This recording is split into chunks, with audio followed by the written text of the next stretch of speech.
The reason why is because you used to be able to relate with at least one of the characters. Is the guy that's making fun of the movie, or the guy who is the the smuggler, or the guy who's trying to be the good guy, or the guy who's trying to grow up and become something, and go on an adventure, or the girl who's trying to do the right thing and ends up falling in love with the guy, and the guy who wasn't expecting to be responsible and doing the right thing, ending up falling in love with the girl. Like that, so simple plot, and they've just like ejected all of that for some weird, creepy worldview that no one can relate to, or I should say, 99% of the population can't relate to. A small demographic relates to it, and guess what? That's who's watching it.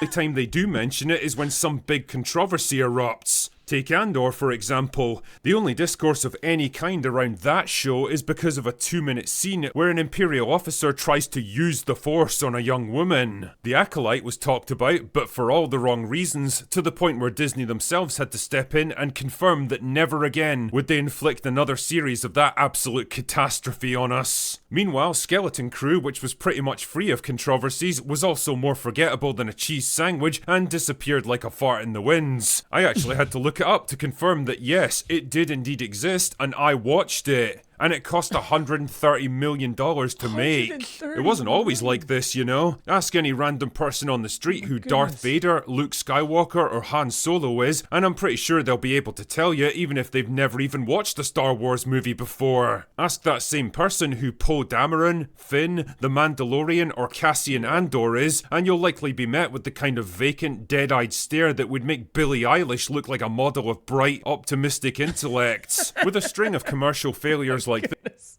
Why does he do that? He's so good at it. He's just calling out people who make the stupidest faces. I love it. Okay.